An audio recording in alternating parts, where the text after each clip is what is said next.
وبركاته. إن الحمد لله نحمده ونستعينه ونستغفره ونعوذ بالله من شرور أنفسنا ومن سيئات أعمالنا. من يهده الله فلا مضل له ومن يضلل فلا هادي له. أشهد أن لا إله إلا الله وحده لا شريك له وأشهد أن محمدا عبده ورسوله. يا أيها الذين آمنوا اتقوا الله حق تقاته ولا تموتن إلا وأنتم مسلمون. يا أيها الناس اتقوا ربكم الذي خلقكم من نفس واحدة وخلق منها زوجها وبث منهما رجالا كثيرا ونساء واتقوا الله الذي تساءلون به والأرحام إن الله كان عليكم رقيبا. أما بعد فإن أصدق الحديث كتاب الله وخير الهدى هدى محمد صلى الله عليه وسلم وشر الأمور محدثاتها وكل محدثة بدعة وكل بدعة ضلالة وكل ضلالة في النار. Ma'asyiral muslimin azani Allah wa yakum. Sebelum kita melanjutkan pembahasan tentang akidah al-Imam Syafi'i rahimahullah, kita membahas tentang biografi beliau dulu.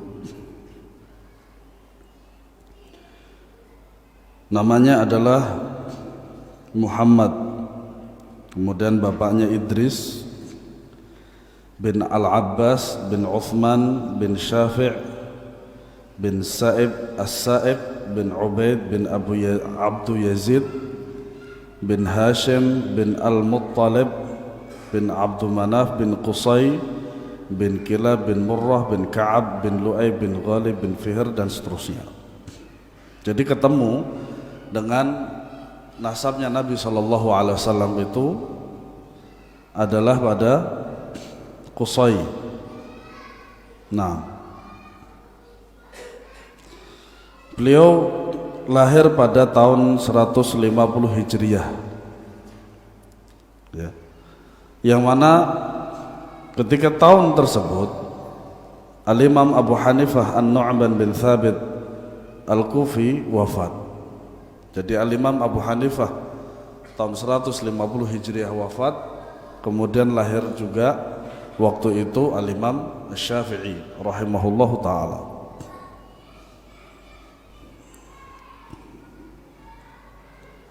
Adapun tempat kelahiran beliau ini ada beberapa versi. Yang pertama adalah di Gaza, ya di Gaza. Dan ini yang paling sering, paling banyak disebutkan oleh para ulama sejarah atau para ulama di kitab-kitab Al-Imam Syafi'i atau menjelaskan tentang akidah Al-Imam Syafi'i rahimahullah. Atau di Asqalan. Asqalan ini juga di daerah Irak. Kemudian yang ketiga adalah Yaman. Maka yang sahih adalah Gaza.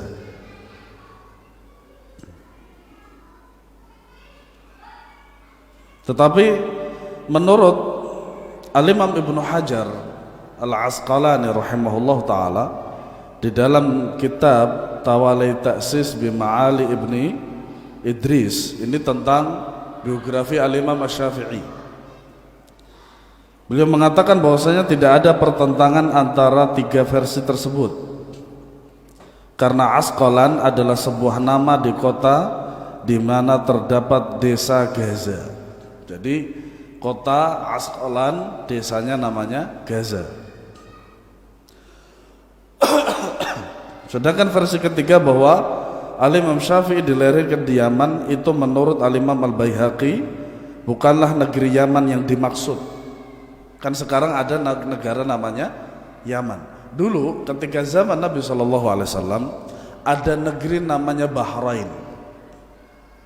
Ada Bahrain yang artinya dua dua laut.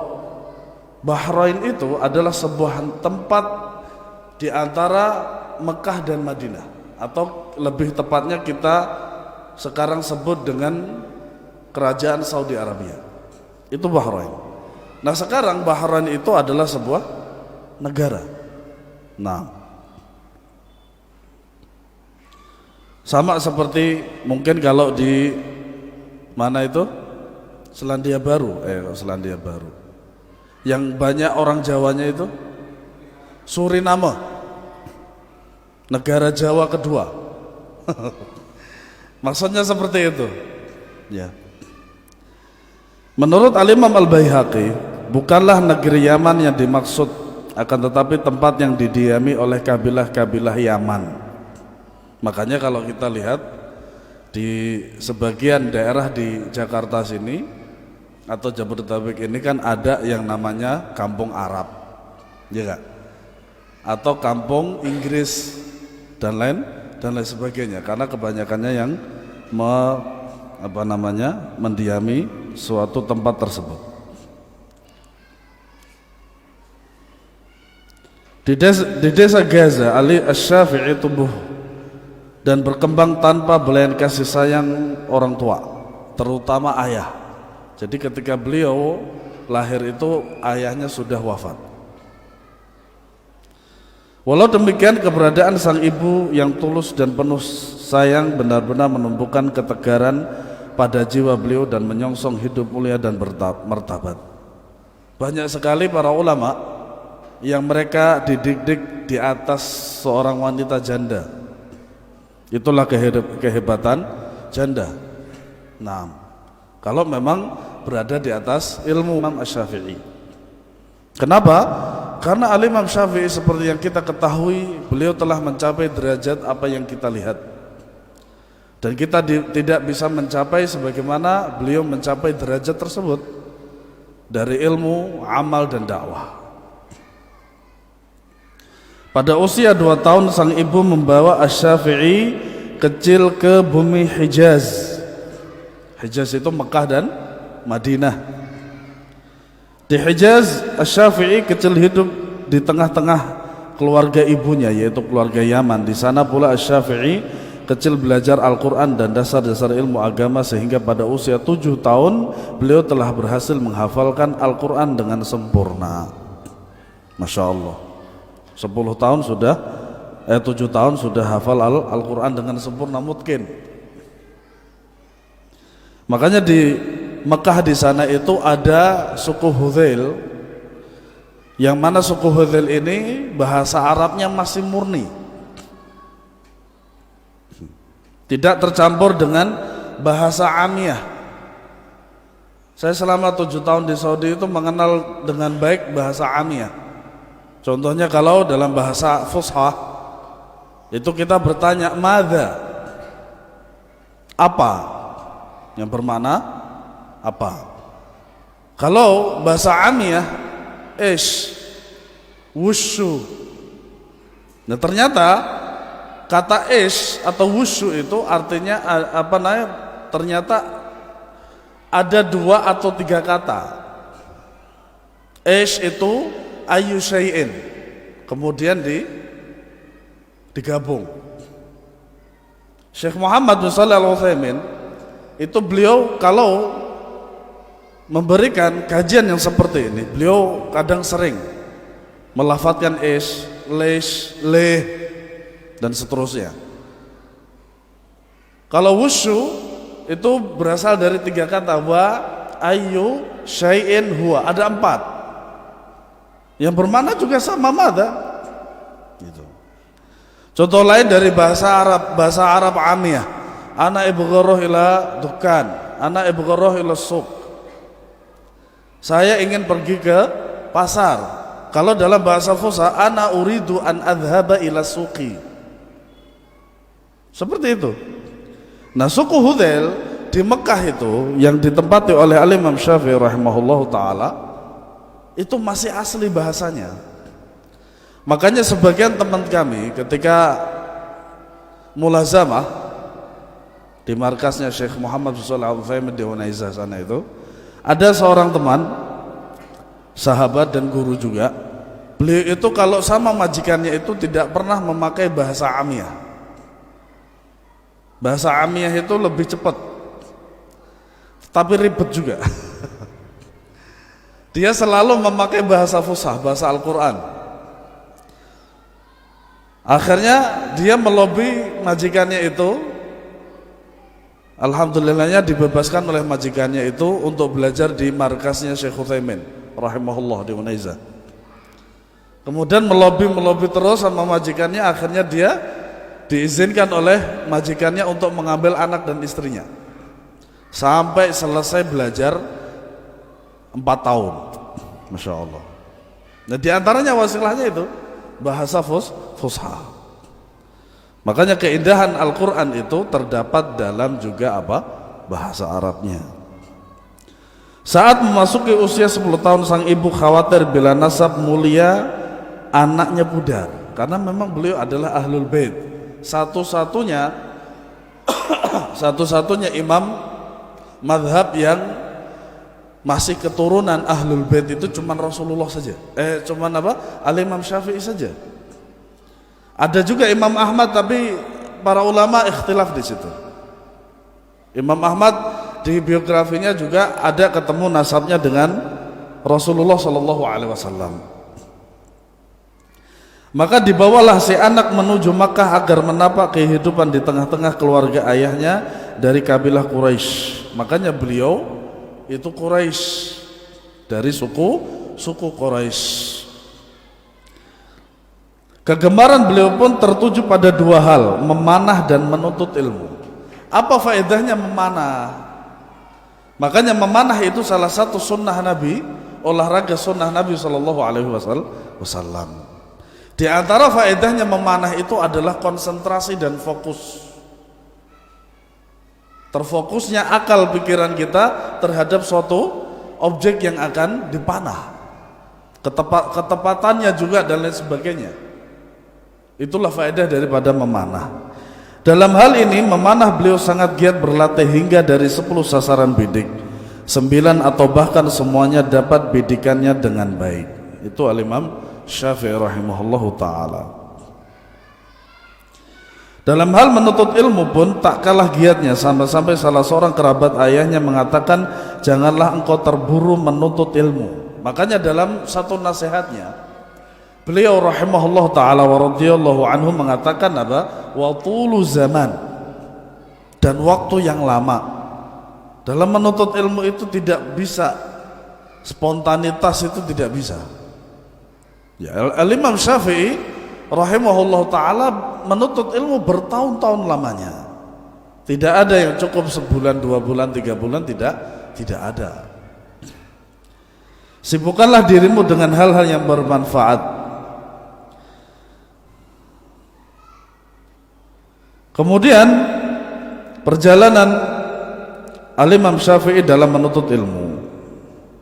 Setelah ini kita melanjutkan pembahasan. Di kota Makkah dengan segala panorama khasnya, Asy-Syafi'i kecil mulai mendalami ilmu nahwu, sastra Arab dan sejarah. Keinginan beliau untuk menguasainya pun demikian kuat. Makanya ahli syair mengatakan, idza sadaqal azmu wa dhahas sabil. Apabila keinginan itu betul-betul ada, maka jalan akan ada. Sehingga telah memasuki usia balik dan siap untuk berkelana menuntut ilmu, bulatlah tekad beliau untuk menimba ilmu bahasa Arab dari sumbernya yang murni. Pilihan pun jatuh pada suku Hudzail yang berada di perkampungan Badui pinggiran kota. Kalau mungkin sekarang itu ke arah Hudaybiyah. Jadi kalau umroh ada city tour biasanya ke Hudaybiyah. Nah, di antara perjalanan dari Mekah itu ke Hudaybiyah itu ada perkampungan Badui. Ya, perkampungan Badui. Rumahnya mereka bukan rumah beton seperti kita, tidak. Ya seperti ya antum tahu bagaimana rumahnya orang-orang Badui lah gitu. Mengingat saat itu suku Hudzail saat itu adalah suku Arab yang paling fasih dalam berbahasa Arab. Dengan misi mulia tersebut, Asy-Syafi'i seringkali tinggal bersama suku Hudzail di perkampungan Badui tersebut. Aktivitas pun berlangsung cukup lama, sebagian riwayat menyebutkan 10 tahun dan sebagian lainnya menyebutkan 20 tahun. Tak heran bila di kemudian hari Asy-Syafi'i menjadi rujukan dalam bahasa Arab. Contohnya adalah kitab Ar-Risalah. Kitab Ar-Risalah itu sastranya sangat tinggi sekali. Ya. Bagi seorang talibul ilm seperti saya ini tidak akan bisa memahami sendiri, kecuali harus di hadapan seorang guru yang memang betul-betul mungkin bahasa Arabnya dan bagus. Saya mencoba membaca satu lembar kitab Ar-Risalah di muqaddimahnya saja. Nggak paham-paham saya. 3 kali, 5 kali, 7 kali nggak paham. Karena apa? Karena saking tingginya sastra bahasa Arab yang beliau gunakan di dalam kitab Ar-Risalah tersebut. Nah, sebagaimana pengakuan para pakar bahasa Arab di masanya, semisal Al-Imam Abdul Malik bin Hisham Al-Mu'afiri, Al-Imam Abdul Malik bin Quraib Al-Asma'i, Al-Imam Abu Ubaid Al-Qasim bin Salam Al-Harawi dan lainnya. Kemudian Allah Subhanahu wa taala menganugerahkan kepada beliau itu tentang kecintaan kepada fikih. Makanya terciptalah al-um. Kemudian pada umur 15 tahun beliau rahimahullahu taala dibolehkan oleh gurunya yaitu Al-Imam Muslim bin Khalid Az-Zanji rahimahullah untuk berfatwa di Mekah di Masjidil Haram. Umur 15 tahun. Karena memang beliau menurut Al-Imam Muslim bin Khalid Az-Zanji ini telah memenuhi persyaratan untuk berfatwa. Dan beliau telah menguasai bahasa Arab dengan sastranya, usul fikih dengan sastranya, dengan cabang-cabangnya atau qawaid-qawaidnya, akidah juga sudah, kemudian hadis juga sudah.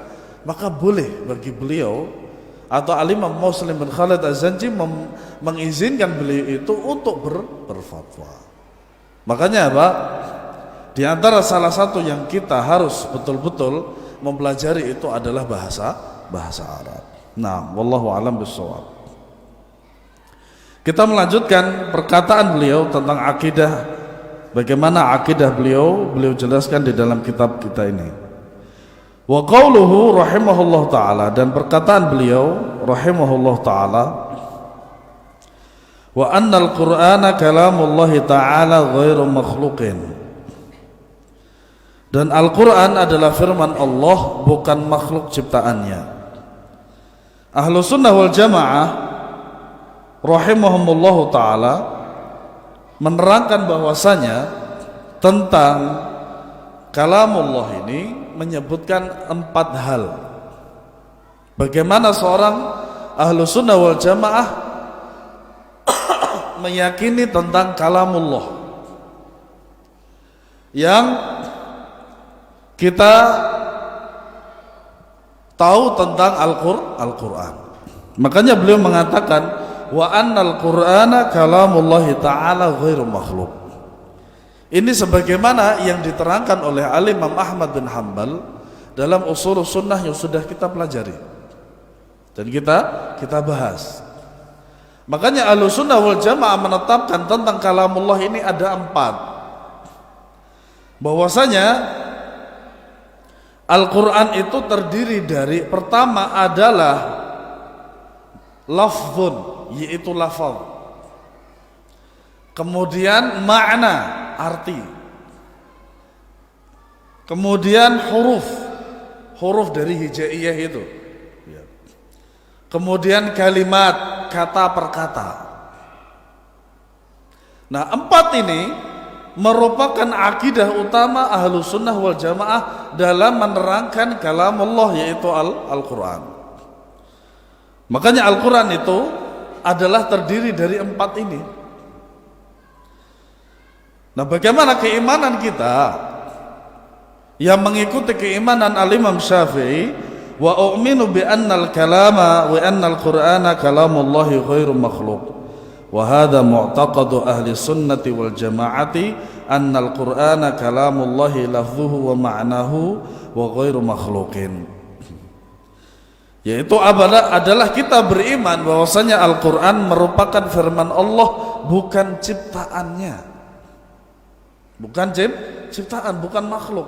Jadi lafaz-lafaz Al-Qur'an atau Al-Qur'an itu sendiri bukanlah makhluk. Kalau kita berbicara dengan mushaf, masalah mushaf, maka mushaf itu adalah makhluk. Ya. Jadi antum megang mushaf misalkan, megang mushaf. Kalau antum ditanya tentang fisik daripada mushaf itu, dia adalah makhluk. Tetapi kalau Al-Quran itu sendiri bukanlah makhluk, tetapi dia adalah lafaz. Lafaz kan banyak itu. Ya ayyuhalladzina amanu taqullaha haqqa tuqatih wa la tamutunna illa wa antum muslimun, dari surat Al-Fatihah sampai An-Nas. Ini lafaz. Kemudian makna, setiap ayat itu mempunyai makna, kecuali yang di situ Allah Subhanahu wa ta'ala tidak jelaskan maknanya. Contoh, Alif Lam Mim Sad Nun. Antum cari seluruh para ulama ahli tafsir, mereka mengatakan wallahu a'lam bimuradihi. Mereka tidak bisa menafsirkan ayat-ayat ini. Di surat Al-Baqarah ada Alif Lam Mim. Kalau antum baca seluruh ulama tafsir, seluruh buku-buku tafsir, antum tidak akan menemukan tafsirnya. Kecuali mereka ahli tafsir mengatakan wallahu a'lam bimuradihi. Allah lebih tahu tentang maksud daripada ayat ini. Tak satu pun ulama tafsir yang bisa menafsirkan ayat ini. Terdiri dari satu huruf, nun, sad, qaf, dan seterusnya. Atau tiga, alif lam mim, alif lam ra. Ini para ulama tafsir gak ada yang bisa menafsirkan. Kemudian huruf dari hijaiyah itu alif, ba, ta, tha, jim, ha, ha, dan seterusnya. Kalimat itu dalam bahasa Arab, maknanya dalam bahasa Indonesia adalah kata. Contohnya apa? As-suq, pasar. Al-jawwal, HP. Kub, apa? Gelas. Maktabun, meja. Mindilun, sapu tangan. Mukabbirus shaut, ini adalah mikrofon, dan seterusnya. Itu adalah kalimat. Jadi kalau antum mengatakan kalimat, ini maknanya adalah kata. Ketika antum melafadzkan jumlah, itu maknanya adalah kalimat. Satu kata, satu kata, satu kalimat, satu kalimat. Nah kalau al-jumlah itu, maka dia terdiri dari sebuah kaidah dalam bahasa Indonesia adalah terdiri dari subjek, predikat, dan objek, atau mungkin ditambah dengan keterangan. Seperti itu. Maka dia bukanlah makhluk. Wa hadza mu'taqadu ahli sunnati wal jamaati, dan inilah merupakan akidah ahlu sunnah wal jamaah. Wa man qala huwa makhluqun faqad kafarahu al-a'immah. Dan barang siapa yang mengatakan bahwasanya Al-Qur'an adalah makhluk, para a'imam menghukuminya kafir secara umum, bukan secara khusus. Jadi person-personnya itu tidak dikafirkan oleh para ulama, tetapi apa? Secara luas. Kecuali kalau sudah dijelaskan bahwasanya Al-Quran itu kalamullah, dijelaskan semuanya dalilnya dari Al-Quran dan Sunnah Nabi SAW, kemudian disampaikan kepada dia bahwasanya Al-Quran itu kalamullah, dan dia tetap kekeh dengan akidahnya dia, ngeyel gitu, maka baru dikafirkan. Tetapi sebagian ulama memperinci lagi, tidak langsung dikafirkan, tetapi ditunggu waktu Karena apa? Namanya hidayah itu kadang tidak langsung datang kepada dia, kadang juga butuh waktu. Nah, yang kedua ini yang paling rajih. Nah, kemudian illa idza qamat alaihi al-hujjah, kecuali ia sudah diberikan penjelasan berupa dalil-dalil, wantafatil wa wujidatis syurut, dan syarat-syaratnya terpenuhi, wantafat al-mawani', dan faktor-faktor penghalangnya tidak ada, sudah terhalang semuanya. Nah, itu baru dikafirkan secara personal. Tetapi tidak langsung dikafirkan begitu aja, tidak. Begitulah Ahlussunnah wal Jamaah dalam mengkafirkan seseorang. Tidak gegabah. Tidak gegabah. Iqamatul hujjah, sampaikan dalil-dalil dari Al-Quran dan Sunnah, ditunggu waktunya, ya. Tidak langsung melihat sesuatu itu kafir, tidak. Makanya suatu saat Syekh Al-Albani rahimahullah itu berdialog dengan seorang tentang seorang itu berdoa kepada kuburan, ya. Syekh Al-Albani bertanya, apa pendapatmu tentang seorang yang berdoa kepada kuburan meminta sesuatu? Apa jawabnya? Dia menjawab langsung, dia itu kafir, murtad. Bagaimana jawabannya Syekh Al-Albani? Tidak, bagi kami tidak. Karena waktu itu apa? Karena waktu itu muncullah fitnah bahwasanya Syekh Al-Albani ini tukang mengkafirkan orang. Akhirnya apa? Orang yang suka memfitnah beliau itu ditanya oleh Syekh Al-Albani. Tetapi kata Syekh Al-Albani apa? Tidak, bagi kami tidak kafir dia tidak murtad. Banyak sekali penghalangnya. Apakah sudah sampai dalil-dalil dari Al-Quran dan Sunnah kepada dia? Penjelasan semacam ini kepada dia?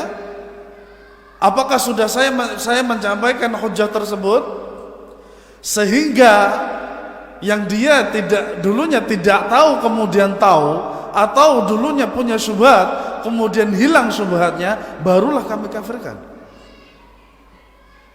Nah, sekarang orang-orang sudah tahu ternyata yang lebih mengkafirkan adalah musuhnya Syekh Al-Albani rahimahullahu taala. Khilafan lil Mu'tazilah alladziina yaquluna al-Qur'ana makhluq lafzuhu wa ma'nahu.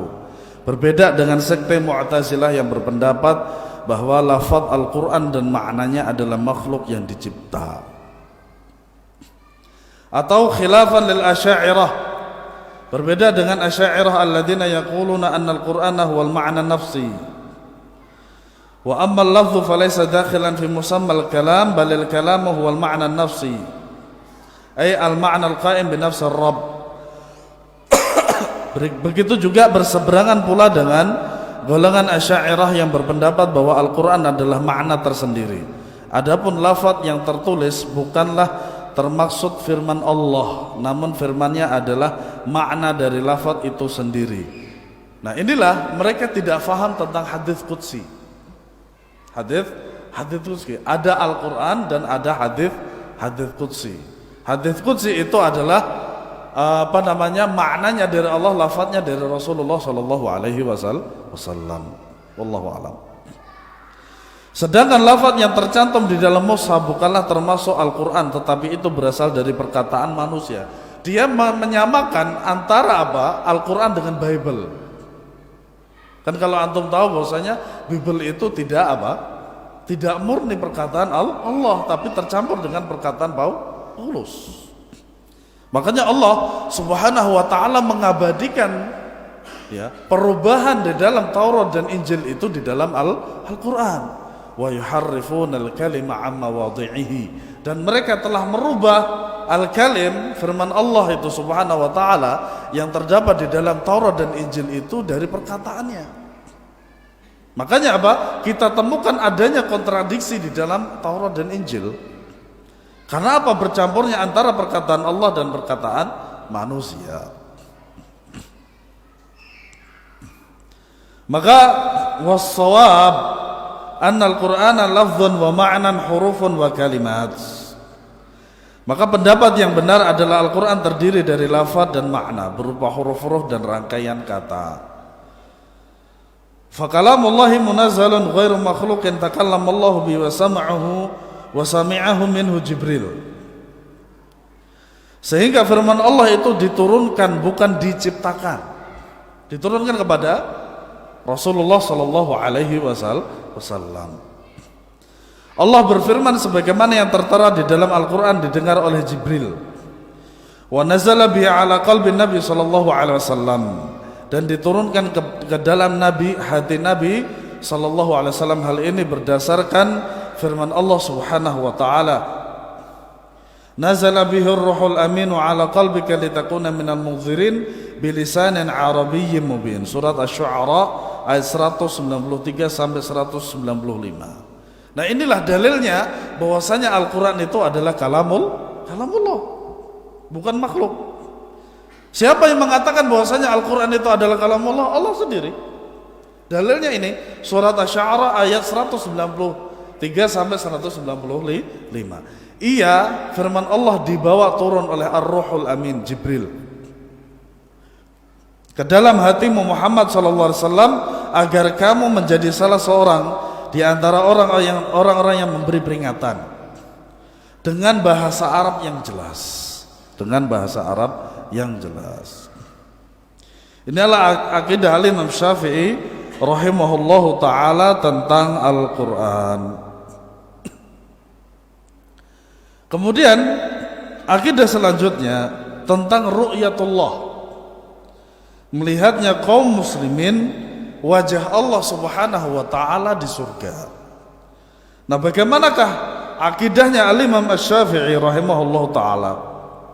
Beliau menjelaskan, beliau mengatakan, wa anna Allaha yura fil akhirah,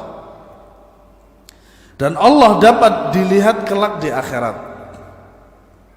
Ya, ini perkataan beliau. Wa anna Allaha yura fil akhirah, dan bahwasanya Allah Subhanahu wa taala kelak di akhirat dapat dilihat. Yaitu bahwasanya kita meyakini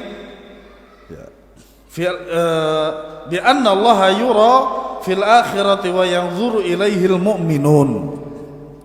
Maka orang-orang yang beriman kepada Allah Subhanahu wa taala, mereka akan melihat Allah, wajah Allah Subhanahu wa taala di akhirat. Kalau seandainya kita ditanya apakah kita mau mendapatkan nikmat terbesar itu, tentu saja mau. Ya. Oleh karenanya apa? Kalau kita beriman kepada Allah dan betul-betul di atas akidah Ahlussunnah wal Jamaah, harus menetapkan akidah ini. Kalau kita orang-orang yang berintisab, mengaku kepada mazhab Al-Imam Syafi'i, pengikutnya Al-Imam Syafi'i, inilah akidah beliau. Beliau menetapkan bahwasanya Allah Subhanahu wa taala kelak di akhirat dapat dilihat, dan dalilnya banyak sekali. Ya, di antaranya adalah surat Al-Qiyamah ayat 22 sampai 23. Wujuhu yawma idzin nadhirah ila rabbiha nadhirah. Wajah-wajah pada hari itu berseri-seri. Kalau antum pulang kerja, ya capek, panasan dalam perjalanan, mungkin juga ngomel-ngomel dengan pengendara yang lain, terutama motor, mungkin berantem, ya berantem sampai ngata-ngatain sesuatu, ketemu anak dan istri, saya yakin lelah antum hilang. Sahih. Nah, ini bertemu dengan Allah, wajahnya berseri-seri. Pada ayat selanjutnya Allah berfirman, kepada Tuhannya lah mereka melihat. Nah, ini syaratnya adalah iman, beriman kepada Allah, dan inilah usul akidah dan usul iman daripada Al-Imam Syafi'i rahimahullahu taala. Wa qawluhu 'iyanan wa jiharan wa yasma'una kalamahu. Pernyataannya bahwasanya kaum mukminin akan melihatnya secara nyata dan jelas, seperti halnya kita melihat daripada lampu ini. Lampu menyala atau tidak menyala, kalau mata kita masih sehat, maka kita akan tetap bisa melihat apa? Lampu tersebut. Maka kita nanti akan melihat Allah Subhanahu wa ta'ala di surga nanti itu dengan jelas dan nyata wajah Allah. Siapa yang mengatakan demikian? Allah sendiri. Ila rabbiha nadhirah. Dan kepada Tuhannya lah mereka melihat. Juga di dalam hadis Nabi sallallahu alaihi wasallam yang diriwayatkan oleh Imam Muslim dan Bukhari dan Muslim, Nabi sallallahu alaihi wasallam bersabda, "Innakum satarawna rabbakum azza wa jalla kama tarawna hadzal qamar la yudhamuna fi ru'yatihi." Sungguh kalian kelak akan melihat Tuhan kalian. Ini sabda Nabi, diriwayatkan oleh Imam Bukhari dan Muslim. Yang kata para ulama, la hajata fi takhrijihi. Kalau sudah ditakhrij, kalau sudah dikeluarkan oleh Imam Bukhari dan Muslim, tidak perlu ditakhrij lagi hadis itu. Muttafaqun alaih, sahih. Sungguh kalian kelak akan melihat Tuhan kalian sebagaimana kalian melihat bulan ini. Kalian tidak akan berdesak-desakan untuk melihatnya. Hadis sahih riwayat Bukhari di dalam kitab At-Tauhid bab Al-Qaul Allah Ta'ala. Kemudian di dalam riwayat yang lain, Nabi SAW bersabda, "Kama tarawna al-qamara lailatal badri la tudhamuna fi ru'yatihi." Sebagaimana kalian melihat bulan purnama di malam hari, kalian tidak akan berdesak-desakan untuk melihat Allah. Harus diyakini sebagai seorang mukmin, orang yang beriman kepada Allah Subhanahu wa ta'ala. Di dalam riwayat yang lain dengan lafaz hal tudarruna fi ru'yati syamsi bil-dhahirah sahwan laha laisa ma'aha sahabun. Nabi sallallahu alaihi wasallam bertanya kepada para sahabat tentang melihat Allah. Apakah kalian akan terganggu oleh orang lain sebab berdesak-desakan? Kalau misalkan kita ingin mencium Hajar Aswad, kan kita berdesak-desakan dulu. Bahkan sampai ada yang melukai. Ya, setelah berdesak-desakan bisa mencium Hajar Aswad, tahu-tahu memisahan, tahu-tahu di sini sobek, tahu-tahu di sini subhanallah. Padahal hukumnya sunnah. Di dalam Bulughul Maram disebutkan bahwasanya Umar ibn al-Khattab mengatakan bahwasanya, aku tahu bahwasanya engkau adalah batu biasa, Hajar Aswad, tetapi aku melihat Rasulullah sallallahu alaihi wasallam menciummu, maka aku menciummu. Jadi di sini yang menjadi patokan apa? Ittiba', yaitu mengikuti Rasulullah sallallahu alaihi wasallam. Kita ketahui bahwasanya Umar ibn al-Khattab itu rajulun mulham, yaitu seorang yang diberi ilham oleh Allah Subhanahu wa ta'ala. Ketika melihat matahari di tengah hari di saat tidak ada awan yang menutupinya, yaitu melihatnya dengan mata. Jadi kita akan melihat Allah, bentuknya Allah, wajahnya Allah dengan nyata dan jelas dengan mata kepala kita sendiri. Dengan syarat apa? Iman kepada Allah dan meyakini akan akidah ini. Makanya orang-orang yang tidak meyakini akidah ini didoakan oleh Ahlussunnah wal Jamaah. Semoga Allah tidak memberikan mereka tentang nikmat ini, yaitu melihat Allah Subhanahu wa ta'ala. Karena mereka mengingkari banyaknya dalil dan hadis akan melihat Allah. Dan inilah akidah Ahlussunnah wal Jamaah. Iyanan wa jiharan yasma'una kalamahu. Yaitu mereka akan mendengar kalam Allah dengan sejelas-jelasnya. Berbeda dengan ahli bid'ah yang mengingkari peristiwa terlihatnya Allah di akhirat kelak, golongan Mu'tazilah yang menyatakan bahwa melihat di sini sekedar mengetahui. Jadi maknanya ru'yatullah bagi mereka itu adalah ma'rifah, sekedar mengetahui, oh nanti Allah terlihat, begitu. Tapi mereka tidak sampai meyakini bahwasanya kita betul-betul akan melihat Allah Subhanahu wa ta'ala. Sehingga mereka mengingkari terlihatnya Allah dengan mata, dan mereka mengatakan bahwa kata melihat artinya adalah mengetahui. Maksudnya mereka mengetahui dua Tuhan mereka. Nah, ini menyelisih daripada Ahlussunnah wal Jamaah. Pendapat yang benar sebagaimana yang dianut oleh Ahlussunnah wal Jamaah, yaitu Allah dapat dilihat kelak di akhirat dan melihatnya di atas mereka.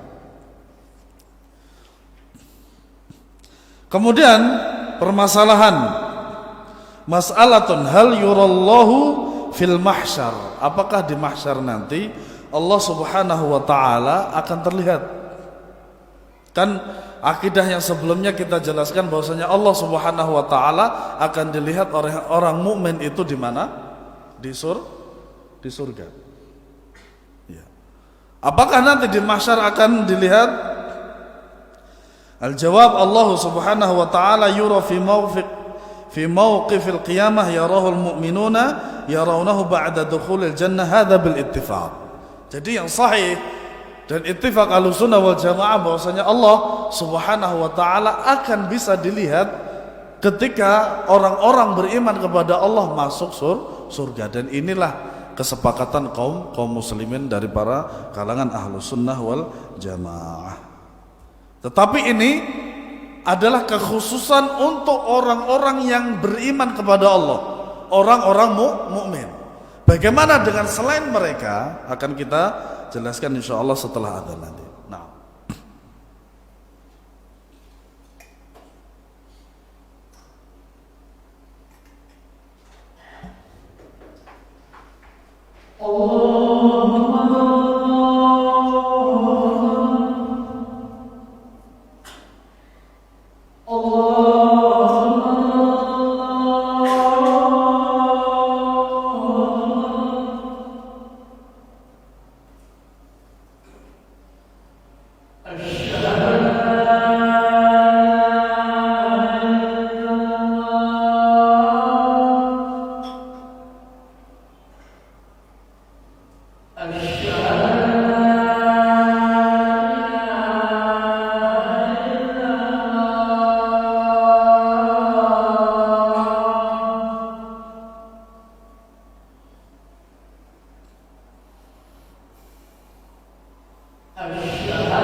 Ma'asyiral muslimin azanallahu wa yakum.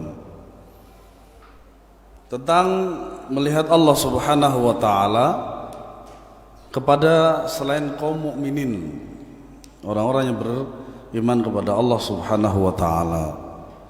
Maka di sini ada 3 pendapat. Ya. Kalau yang jelas bahwasanya kaum mukminin, orang-orang yang beriman kepada Allah, mereka akan melihat Allah Subhanahu wa taala. Maka pendapat yang pertama, annallaha yarahu ahlul mauqif kullahum mu'minuhum wa kafiruhum fi mauqifil qiyamati thumma yuhtujiba ba'da dhalika 'anil kafrah wa la yarahu illal mu'minun. Pendapat yang pertama, semua yang berada di hari kiamat kelak melihat Allah, entah itu kaum mukminin ataupun kaum kafir, yaitu saat peristiwa kiamat.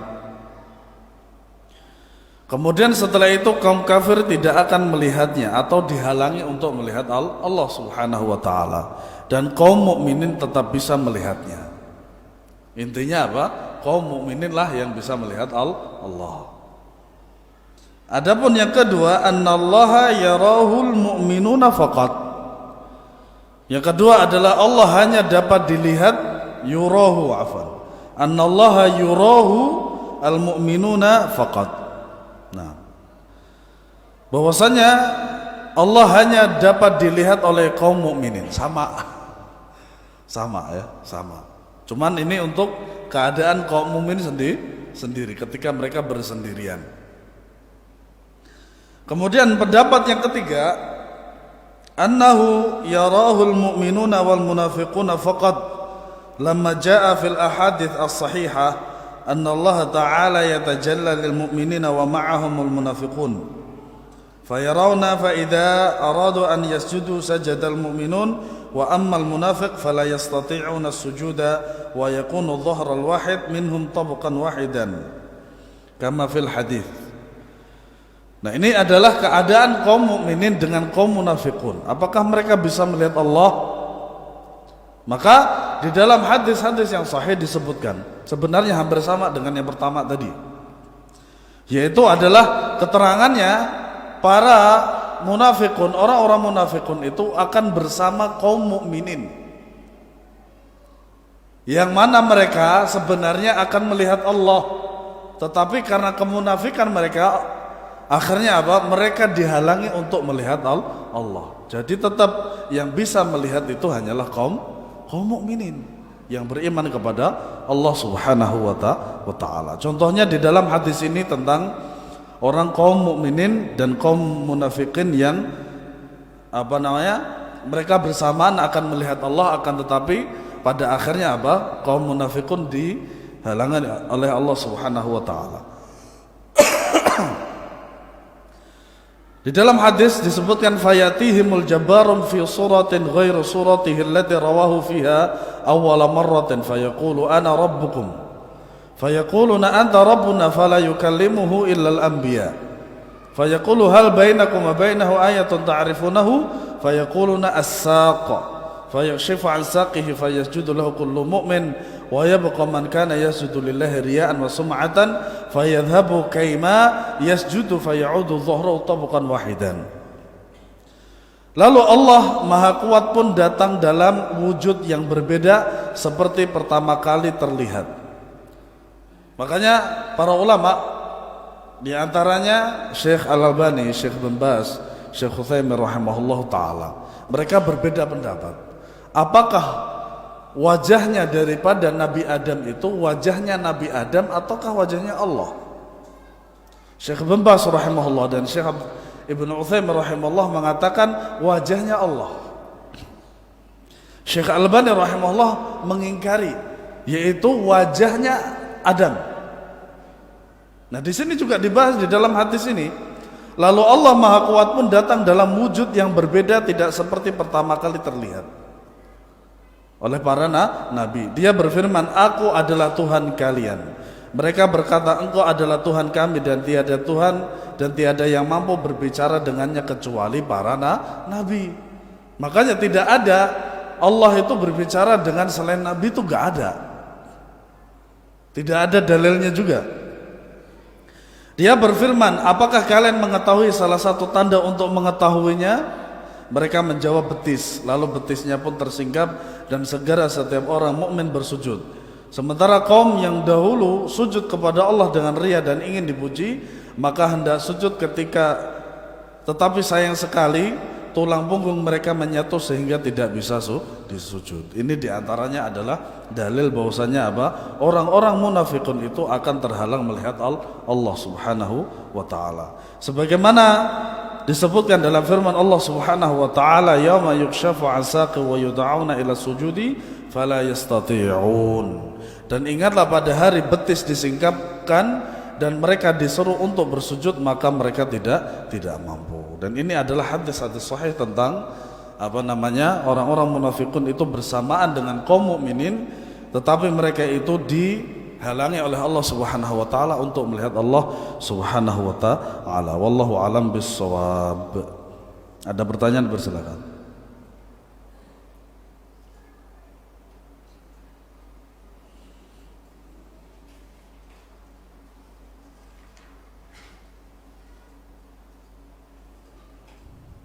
Ya, silakan Pak.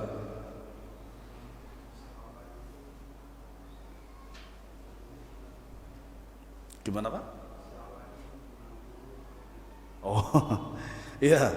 Syekh Al-Albani rahimahullah taala, di antara fitnah yang ditujukan kepada beliau itu bahwasanya beliau tidak punya guru. Apakah betul persangkaan ini? Tentu saja batil. Sangat-sangat batil sekali. Dan perlu diketahui bahwasanya guru pertama kali beliau itu adalah bapaknya sendiri. Ya. Bapaknya itu Muhammad bin Nuh Najati, itu adalah salah satu pembesar mazhab Hanafi di Albania. Jadi gurunya seorang syekh besar. Makanya suatu saat ketika Syekh Al-Albani rahimahullah ada di situ dan bapaknya lagi berhaji atau umroh, saya lupa. Tapi dhon saya yang kuat itu sedang umroh. Maka tidak ada, selain dari beliau rahimahullah ta'ala, para pembesar, sahabat dan murid daripada bapaknya yaitu Syekh Muhammad Nuh Najati ini, mereka bermusyawarah. Mereka bermusyawarah itu untuk menentukan siapakah pengganti bapaknya untuk menjadi imam. Akhirnya apa? Murid-murid dan sahabatnya, ya, bapaknya itu mengatakan bahwasanya kita tunjuk Al-Albani saja, Nasiruddin. Akhirnya apa? Syekh Muhammad Nasiruddin ada di situ. Akhirnya apa? Ditunjuk oleh para pembesar mazhab di situ. Tetapi apa yang dilakukan oleh Syekh Al-Albani? Beliau menolak karena waktu itu ta'assub mazhabiyah sangatlah kental. Fanatik terhadap mazhab itu sangat kental sekali, sehingga apa? Hanbali gak mau bermakmum dengan Hanafi. Makanya apa? Syekh Albani gak mau. Syekh Albani gak mau. Akhirnya apa? Setelah lama sekali beliau diminta untuk menjadi imam, akhirnya beliau mau. Dengan tata cara sholat yang diyakini dalam fikihnya itu adalah mazhab Hanbali. Makanya dalam mazhab fikih Syafi'i pun kita akan juga menemukan perbedaan di dalam fikih, terutama tentang sholat. Maka bagi orang yang mengatakan bahwasanya beliau tidak punya guru, itu salah besar. Guru pertama kali beliau adalah bapaknya. Bahkan ini kan merupakan sesuatu yang sangat istimewa bagi beliau. Kenapa? Gurunya sendiri yang pertama adalah bapaknya. Makanya seharusnya pendidikan itu haruslah yang megang pertama kali adalah orang tua. Syekh bin Baz rahimahullah ta'ala, Syekh Abdul Aziz bin Baz, beliau keluarganya juga keluarga ulama. Sehingga apa? Beliau ditarbiyah, dididik dalam keluarga yang muslimah, usratun muslimatun faqirah, sehingga tampillah beliau menjadi ulama besar. Ya. Syekh Al-Imam Syafi'i, imam kita sendiri juga sama. Ya. Seperti itu. Wallahu a'lam bishawab. Cukup Bapak ya. Mungkin itu saja yang bisa saya sampaikan. Kurang lebihnya mohon dimaafkan. Sallallahu ala nabiyina Muhammad wa ala alihi wasallam. Assalamualaikum.